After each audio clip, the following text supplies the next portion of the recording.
everyone. In this video I decided to create a new YouTube channel for ataxia awareness and just kind of start fresh because things have changed a lot since I've created my other YouTube channel. So I wanted to create a new YouTube channel in regards to ataxia awareness. And I will be posting things like my exercises and activities I do along my journey, and different things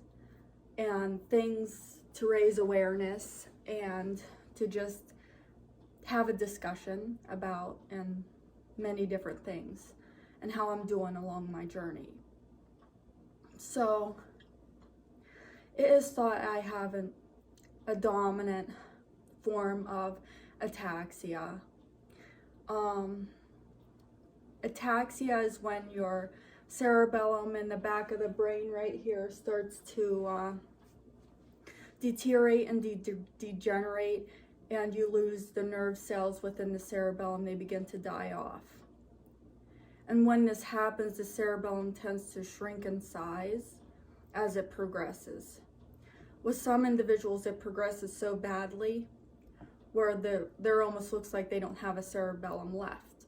So, and this doesn't necessarily have to be limited to the cerebellum. Some affected individuals have the spinal cord that's affected and other things related to motor control. So the cerebellum is responsible for different functions like muscular control, you wanting to extend your arm out or to grab something, your balance when you walk, your coordination in your limbs, and even fine motor skill coordination in your hands and fingers. It affects the entire muscular system, anything related to the muscles, and balance and coordination of movement. So when the cerebellum starts to degenerate, you lose the ability to coordinate your movements effectively. And it's a progressive disease. Often it progresses over a time.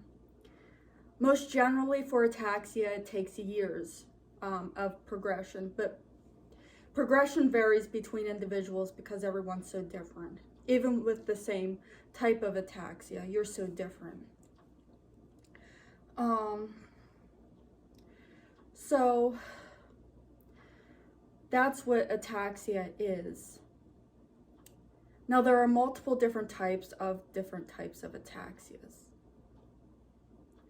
For a long time, my family history has carried the diagnosis of episodic ataxia, but it was a mystery as to how they even got the diagnosis in the first place, and we were unable to retrieve prior genetic testing results confirming that diagnosis. So I was just recently genetically tested for about 1,000 different causing genes for ataxia by GeneDx.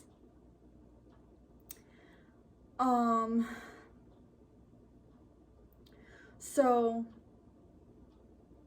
they're looking into certain genes that are causing possibly my form of ataxia, and I'm currently waiting on my genetic results.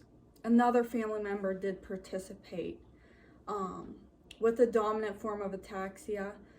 There's a 50-50 chance of passing it from parent to child. So within each generation, within my family, a person has been affected. And we both have we all have had evidence of cerebellar degeneration that was seen on our MRI. I will get into my story in a different video about my journey into this diagnosis. But this is just an introduction video. So that's a little bit about me. And so I did the genetic testing back last month. I had received my test on not New Year's, but Christmas Eve. I'd received it on Christmas Eve, and we completed it on the 28th that same month and sent it in.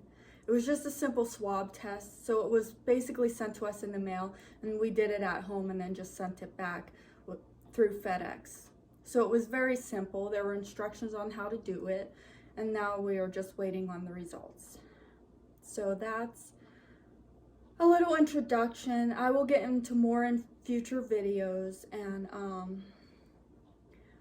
hope you enjoyed that. I do use assistance devices. I have a cane, a walker, and a wheelchair. At first I used a wheelchair for long distances, but now I don't use a wheelchair unless if I feel like I absolutely have to. I have a rollator now, so it's like a walker with a seat. So I do more walking now when I go out, and I can sit whenever I need to, if I get too tired or whatever, if I have a problem. I use a cane for around the apartment just in case I were to have an issue. I can still walk unassisted, but I will get into symptoms in a different video. But anyways, I will get into more details in future videos. There's a lot to